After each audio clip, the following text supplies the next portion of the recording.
یکی از صفحات تاریخ که آن را سانسور کرده و به ما نگفتند.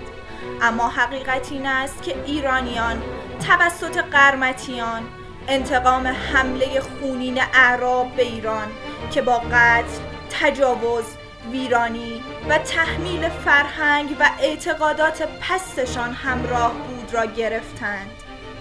حدود سال 900 میلادی فردی به نام عبیدالله همدان قرمط که به عیاری مشهور بود و یک ایرانی الاصل از کناره های شاخاب پارس و بندر دیلم بود، با خواست تاوانگیری از عباسیان بر آنان شورید و ایرانیان زیادی از جنوب به او پیوستند.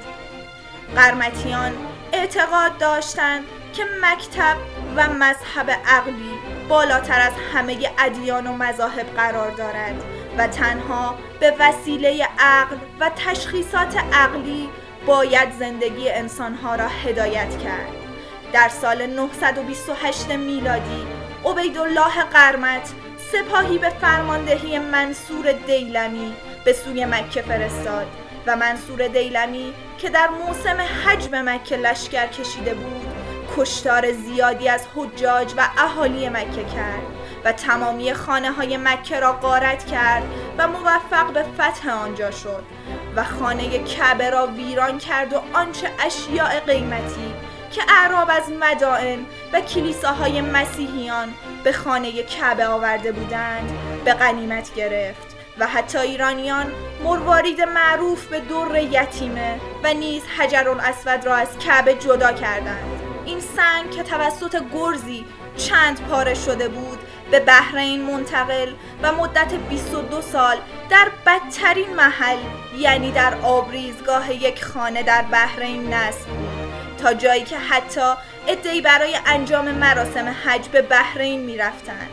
سرانجام در زمان حکومت مطیع الله عباسی با وساطت ابو علی علوی و با پرداخت وجه قابل ملاحظه‌ای، سنگ سیاه که شکسته بود به مکه منتقل گردیده و در جایگاه خود نصب شده و با بندهای نقره به هم متصل گردید تا بار دیگر ابزار استحمار مسلمانان شود.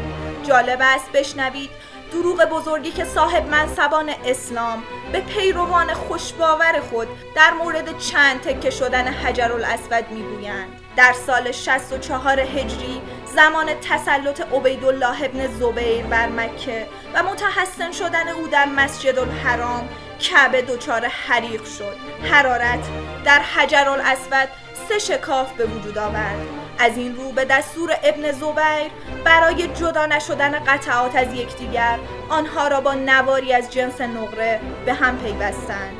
همچنین نوشتند قرامته همان گونه که حجاج را می‌کشتند با مسخرگی آیات قرآن را بر آنان یادآور می‌شدند و منصور دیلمی سوار بر اسب و در حالت مستی وارد صحن مسجد الحرام شد. وی دستور به کندن درب کعبه داد. آنها پرده های نفیس کعبه را به تلافی پاره شدن درفش کاویانی و فرش بهارستان به دست اعراب قطعه قطعه کردند و بین خود تقسیم کردند. بالای چاه زمزم را تخریب کردند و اجساد کشتگان را در چاه ریختند. سپس سنگ مقدس حجرالاسود را از جای کندند و مردی از دیلمان به پیش آمده و با گرز خود بر سنگ میزد و آن را میشکست و همانگونه رو به آسمان کرده و فریاد میزد پس این پرندگان ابابیل کجاست؟ به نوشته خواجه نظام الملک خلقی بی حد کشته شد و مردان از بیم شمشیر خیشتن را در چاه ها می افکندند و بر سر کوه می گریختند. قرمطی ها حجرالاسود را از خانه جدا کردند و بر بام خانه شدند و ناودان زرین بکندند و می گفتند چون خدای شما به آسمان شود و خانه را بر زمین ضایع بگذارد، خانه‌اش را غارت و ویران کنند. ضمن اشاره به آیه 97 سوره آل عمران به معنی اینکه هر که در خانه کعبه داخل شود ایمن می باشد، آنها با تمسخر می گفتند اگر خدایی می بود شما را از بیم شمشیرها ایمن می کرد. بنا به گفته آدام میتز فقرای مکه نیز در غارت شهر مقدس شرکت داشتند و تنها بادیه نشینان بیرون مکه در برابر یورشگران به مقاومت برخاستند. همدان در سالهای میانی قرن سوم هجری قمری در شهر کوفه میزیست. او در میان مردم به پارسایی و خردمندی شهره بود. وی به سبب مردمداری و عدالت خواهی همواره از سوی مردم و ستم دیدگان با جور دستگاه خلافت در می افتاد. او در قیام بردگان نقش گسترده‌ای داشت. او بر این باور بود که سرانجام مردم ایران قدرت را از اعراب باز پس می‌گیرند و خودش برای آن آرزو تلاش بسیار کرد. به نظر او 3 نفر مردم جهان را گمراه کردند: شبانی که موسی، طبیبی که عیسی و شتربانی که محمد بود. و این شتربان از دیگران شعبده بازتر، سبک دستتر و مکارتر بود.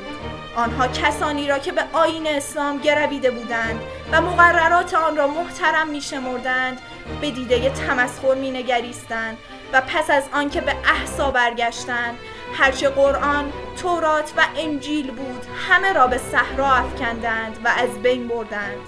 قرمت آیین تازه‌ای منشعب از اسماعیلیه بود که نمازهای 5گانه فقط در 2 نوبت خوانده میشد و مردم از روزه معاف بودند و شراب نیز روا بود و پیروانش به قرمتی پرآوازه بودند.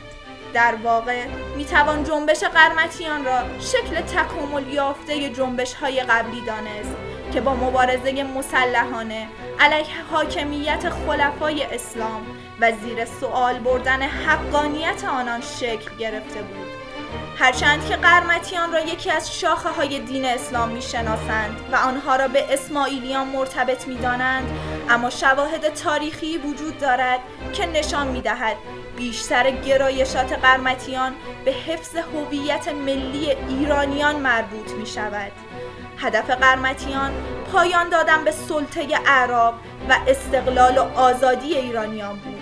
قرمتیان با شخصیت‌های برجسته‌ای نظیر حلاج ارتباط داشتند و دارای خط رمزی نیز بودند که حکیم عمر خیام هم اشاره‌ای به آن دارد: اسرار ازل را نه تو دانی و نه من، این خط مغرته نه تو خوانی و نه من. در سفرنامه ناصر خسرو آمده است که در احسا پایتخت قرمتیان مسجد جامع و هیچ مسجدی نبود و ساکنان احسا نماز روزانه نمی‌گزاردند. قرمتیان را جزء زنادقه معرفی می‌کردند.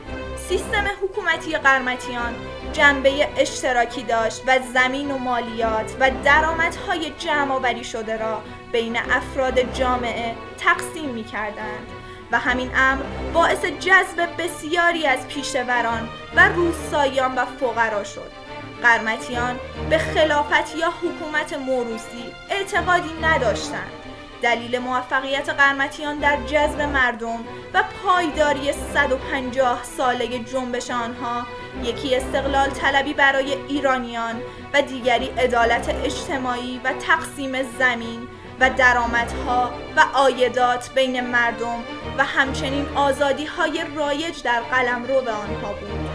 ابو سعید جنابی در سال 301 به دست یکی از غلامانش کشته شد و بعد از او پسرش ابو طاهر جانشینش شد. در نهایت با صرف هزینه زیاد و لشکرکشی‌های فراوان و با کمک حاکمان ممالک مختلف در اواخر قرن 4 هجری در عراق و ایران قرمتیان را سرکوب کردند. این سرکوب به خصوص از جانب محمود غزنوی به شدت پیگیری شد و شاعرانی نظیر فرخی سیستانی و عنصری در مدح قرمتی کشی سلطان محمود غزنوی اشعاری سرودند: